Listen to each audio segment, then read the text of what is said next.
நீங்கள் பயன்படுத்தும் tooth brush வாங்கி எவ்வளவு நாள் ஆகுதுன்னு தெரியுமா? அட உடனே தூக்கி போடுங்க. என்ன நடக்குது பாருங்க.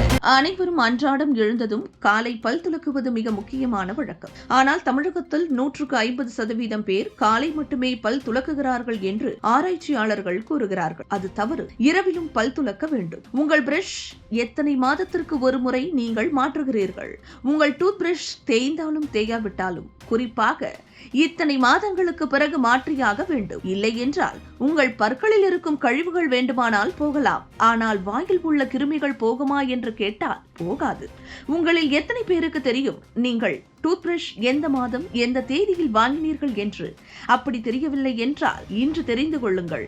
இதுவரை உபயோகித்த பிரஷை தூக்கி போட்டுவிட்டு இனி புது பிரஷ் வாங்கி உபயோகியுங்கள். அதாவது புதிதாக வாங்கியது என்றால் வைத்துக் கொள்ளலாம். எத்தனை மாதங்கள் என்று கணக்கே தெரியவில்லை என்றால் உடனே மாற்றிவிடுங்கள். அதில் என்னென்ன விளைவுகள் ஏற்படுகிறது என்று பாருங்கள்.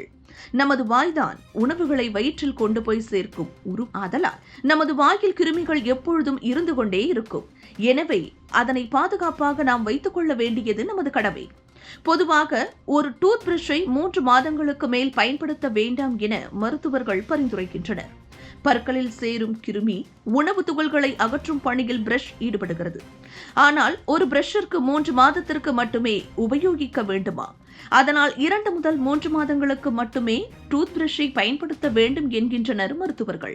அதனை மீறி ஒரே பிரஷை பயன்படுத்துவதால் உணவு துகள்கள் நீக்கப்படலாம், ஆனால் கிருமி விரட்டப்படுவது கேள்விக்குறிதான் என்கின்றனர். மேலும் நமது உடலில் ஏதேனும் நோய் பாதிப்பு ஏற்படும் பட்சத்தில் அந்த நோய் குணமானவுடன் டூத் பிரஷை மாற்றிவிட வேண்டுமா? அப்படி செய்தால் கிருமி தொடர்ந்து நமது உடலை தாக்குவதில் இருந்து தற்காத்துக் கொள்ள முடியும். குறிப்பாக சளி, இருமல், காய்ச்சல் போன்ற நோயிலிருந்து குணமானதும் முதல் வேளையாக உங்கள் டூத் பிரஷை மாற்றுங்கள். ஏனென்றால் உங்களின் டூத் பிரஷில் வைரஸ், பாக்டீரியா போன்றவை தொற்றிக் கொண்டிருக்கும். இதனால் மறுபடியும் நோய்வாய்ப்படுவதற்கு வாய்ப்பு உள்ளது. நோயிலிருந்து மீண்டு புதிய டூத் பிரஷை பயன்படுத்துவதால் பற்களின் ஆரோக்கியத்தை பராமரிக்க முடியும். அடிக்கடி கடைக்கு சென்று பிரஷ் வாங்குவதற்கு பதிலாக மொத்தமாக பிரஷ்களை வாங்கி வைத்துக் கொள்ளுங்கள். அப்படி செய்தால் உங்களுக்கு உடல்நிலை பாதிக்கப்பட்டாலோ பிரஷின் வாழ்நாள் காலாவதியானாலோ அவற்றை உடனே மாற்றிக்கொள்ள வசதியாக இருக்கும். நீங்கள் எலக்ட்ரிக்கல் டூத் பிரஷ் பயன்படுத்துபவராக இருந்தால் அதன் தலைப்பகுதியை 2 அல்லது 3 மாதங்களுக்கு ஒரு முறை மாற்ற வேண்டும். ஏனென்றால் சாதாரண பிரஷை விட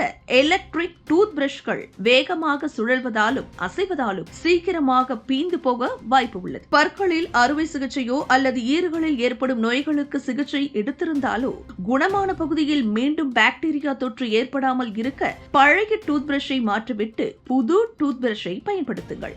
நீங்கள் வெளியூர் செல்லும் பொழுது உங்கள் டூத் பிரஷை ஒரு கவரில் போட்டுக்கொண்டு செல்லவும். ஏனென்றால் டிரெஸ்ஸை நீங்கள் வைக்கும் இடத்தில் தூசிகள் இருக்கலாம் அல்லது கிருமிகள் தொற்றிக் கொள்ளலாம். குறிப்பாக உங்கள் குழந்தைகளுக்கு 1 மாதத்திற்கு ஒரு முறை மாற்றினாலும் நல்லதுதான். ஏனென்றால் அவர்கள் கடித்து பிரஷின் பகுதிகள் எல்லாம் தேய்ந்து போயிருக்கும். அதனால் அவர்கள் பிரஷை கண்காணித்து மாற்றுவது நல்லது. இது போன்ற முக்கிய நிகழ்வுகள், அரசியல் தகவல்களை ஆழமாக மாறுபட்ட கோணத்திலும் அறிந்து கொள்ள மறக்காமல் பாரத் மெயில் 24 பக்கத்தை பின்பற்றிக் கொள்ளுங்கள்.